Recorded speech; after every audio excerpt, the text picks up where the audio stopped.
So, in this video, I'm going to show you how I built a system that doesn't just reply to LinkedIn comments. It turns the right ones into structured approved leads inside a CRM automatically, but with full human control. Let's start with something practical. Here is a LinkedIn post with multiple comments. Look at these comments. This first one already has a reply under it. Thoughtful, contextual, clearly written with intention.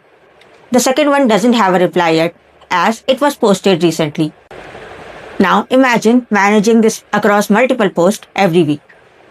Some comments deserve engagement, some deserve follow-up, some deserve to become opportunities, and some just needs to be acknowledged and moved on. The challenge is building a system that decides what to do and does it consistently. So let me show you how it works. When the approver replies to the confirmation email with a comment ID, that's when the workflow activates. Now I have covered the first part of this system in detail in my previous video. The reply validation, the Gmail trigger, the Google Sheets lookup, and how we verify the reply actually exists before anything moves forward. If you haven't watched that yet, you can check that out now. Let's pick up right where I left off, because this is where the system gets upgraded. Right after updating the Google Sheets, there is a code node that checks the category of the comment. Only comments categorized as high intent or inquiry move forward. If the category is engagement or compliment, the workflow stops. We have replied, we have acknowledged the person, and that's the right outcome. No CRM clutter, no unnecessary escalations. So now we have filtered not just by reply status, but by business intent. If the comment passes the category check, it moves to the next node, send and wait Gmail node. This node sends a structured approval email, and as you can see, this email contains the original comment, the reply that was posted, the LinkedIn profile link, and the category lead, and other details. And here is the key part. The workflow waits. It pauses until the approver chooses approve or reject. This keeps full human control in the loop. If the lead is rejected, we update the Google Sheets right away. The status becomes rejected, and we store the approver's email address and the exact time of the decision. No CRM entry, no unnecessary data. But if the lead is approved, the workflow continues automatically. The sheet is updated again, now marked as approved, along with who approved it and when. This gives us a complete lifecycle record for that single LinkedIn comment. Now we get into the go high level side, and this is where I want to slow down and walk you through everything carefully. LinkedIn doesn't provide a permanent public ID through this setup. So I use the LinkedIn profile URL as our stable reference. Inside a code node, we normalize the URL, extract the unique slug, and generate a synthetic email like this. That becomes our unique identifier. Before creating anything in the CRM, we check if a contact with that synthetic email already exists. Now, that might sound simple, but every part of this call is intentional. So let me walk you through it. I use a HTTP node. I'm not using a webhook shortcut or a third-party wrapper. I am calling the official lead connector service URL. That means I'm querying the exact contact database of the specific GHL sub-account. Not the agency level, not somewhere abstract. Then comes authentication, and this is critical.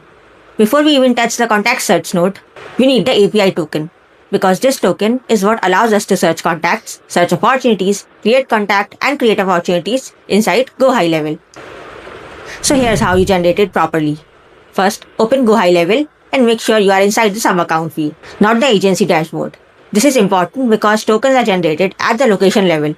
If you are in agency view, you don't get the correct permissions for that specific CRM. Once you are inside the correct sub-account, go to the left sidebar and click on Settings. Then scroll down in the Settings menu until you find Private Integrations. That's where we create secure API credentials for external systems like N8N. Click on Create New Integration. Now you will enter the basic information. Give it a clear name, something that reflects its purpose. For example, I named mine N8N LinkedIn Comment Automation. Add a short description explaining what it's used for. This keeps things organized, especially if you manage multiple automations later. Click Next, and now you will select Scopes. This part is critical. Scopes define what your token is allowed to do. If you don't select the right permissions, your HTTP request will fail even if your token is valid. So make sure you select the scopes that allowed you to read location data, read and write contacts, read and write opportunities, manage tags, and create notes. Basically, anything your workflow will touch must be authorized here. Once you have selected the correct scopes, click Create. Now, Go High Level will generate your access token. This token is what we will use in every HTTP node for searching contacts, creating them, checking opportunities, and writing notes. It's the single authentication key that powers the entire automation. Copy that token immediately and store it securely.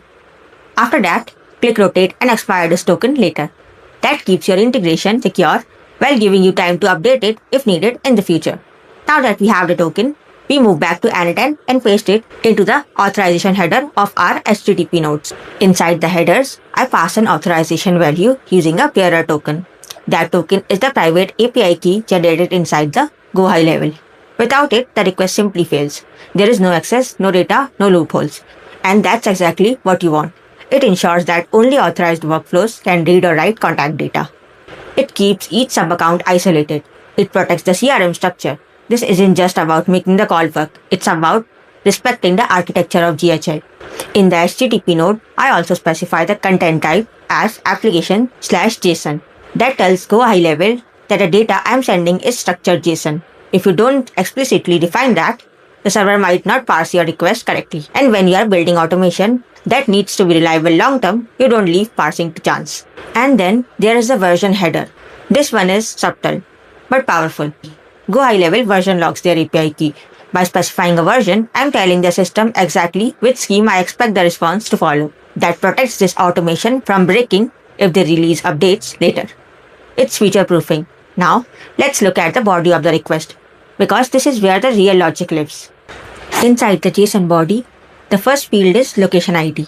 That's the unique ID of the sub-account inside Go High Level. Agencies can manage multiple locations and the API needs to know exactly which CRM we are searching inside. Without that, the search wouldn't know where to look. This guarantees that we are querying the correct database every single time. Then, I define page as 1 and page limit as 20, even though I expect 0 or 1 match. Go High Level paginates search results by design.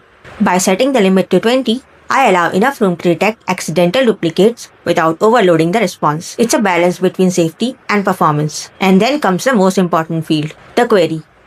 The synthetic email becomes the unique identifier inside Go High Level. Why email?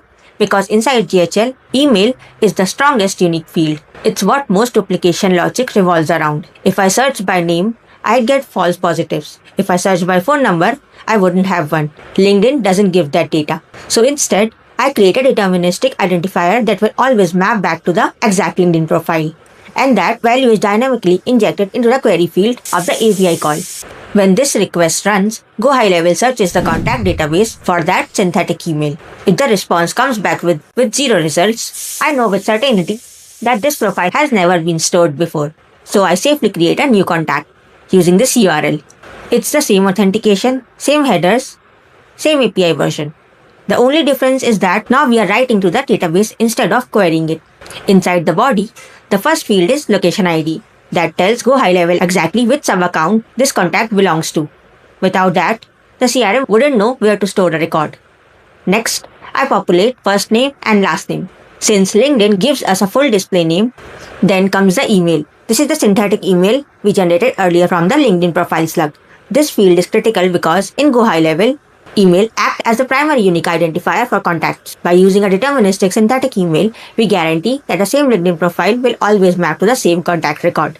After that, I define the source as LinkedIn comment automation. This is important for attribution. When reviewing, reporting, filtering contacts later, we can immediately identify how this person's entered the CRM. It keeps marketing data clean and traceable. Then I apply tags.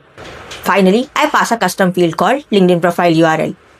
Now, whether the contact already existed or was just created, the next step is the same. I upload a note directly to that contact record. The endpoint I use is dynamic. The contact ID is injected from the previous step, which means this note is attached to the exact record inside Go High Level. Inside the body, I generate a formatted text block json.stringify that ensures the entire note is passed as a properly escaped string. So line breaks and formatting don't break the request. Then I concatenate everything that matters. So this step turns a simple LinkedIn interaction into a permanent auditable engagement log inside Go High Level. After the contact is confirmed and the notes are uploaded, We apply the same protection logic to opportunities. Before creating anything in the pipeline, I first check whether an opportunity already exists for this contact. This time, instead of a post body, I use get request to search opportunities. Since it's a get request, the data is passed as query parameters instead of a JSON body. There are two critical parameters here. The first is location ID, just like with contacts. Go High Level needs to know which sub-account pipeline we are querying for. Without this, the search wouldn't know where to look. The second is contact ID. This is dynamically pulled from the previous step. This ensures we are searching opportunities tied specifically to this exact contact record. So, what this request does is simple but important. It asks Go High Level.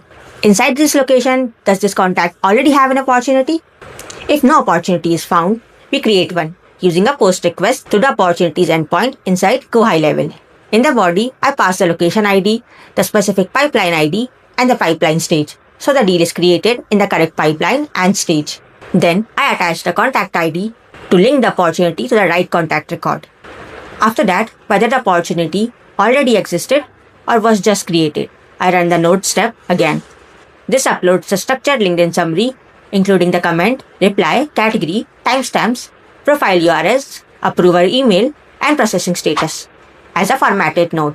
So at the end, the contact has the opportunity and the full interaction history attached. You are not just replying to comments anymore. You are running a process that qualifies leads, logs everything, and keeps you in control at every step without you having to babysit it. That's the difference between engagement that feels productive and engagement that actually is.